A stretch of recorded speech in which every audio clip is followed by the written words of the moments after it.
네, 이렇게 강제징용이나 독도 문제 외에도 한반도에 대한 가해 역사를 흐리는 내용은 또 있습니다.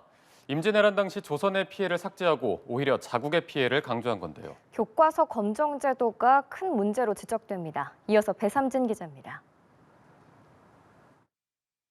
2019년 검정을 통과한 일본 문교 출판의 기존 교과서는 도요토미 히데요시가 일으킨 임진왜란의 결과에 대해 조선의 국토가 황폐해지고 많은 조선인이 희생됐다고 기술했습니다. 그러나 올해 검정을 통과한 이 출판사의 교과서에서는 이런 표현이 사라졌습니다. 오히려 조선에서 전쟁이 잘 진행되지 않아 큰 피해가 나올 뿐이었다며 왜군의 피해와 관련한 기술을 추가했습니다.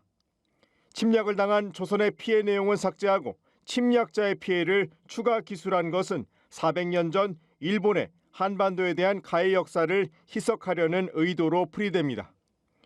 교육출판의 경우 기존 교과서는 물론 새 교과서에서도 임진왜란 당시 조선인이 겪은 고통에 대한 기술은 없습니다.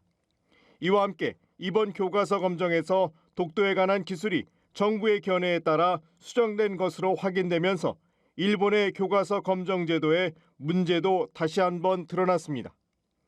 일본 정부는 2017년 초중학교 학습지도 요령 해설서를 개정하면서 독도가 일본 고유의 영토이며 한국의 불법 점거에 항의하고 있다고 지도하도록 지침을 내렸습니다. 교과서 검정위원회는 이에 근거해 교과서에 관련 내용이 기술돼 있는지 심사하고 그렇지 않으면 교과서로서 학교 현장에 사용할 수 없습니다. 특히 아베 신조 정권은 2014년 근현대사와 관련해 정부의 통일된 견해가 있는 경우 그것의 근거에 기술한다고 교과서 검정 기준을 바꾼 바 있습니다.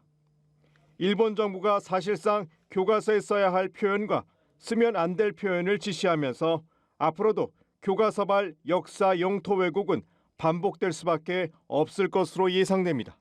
연합뉴스 TV 배삼진입니다.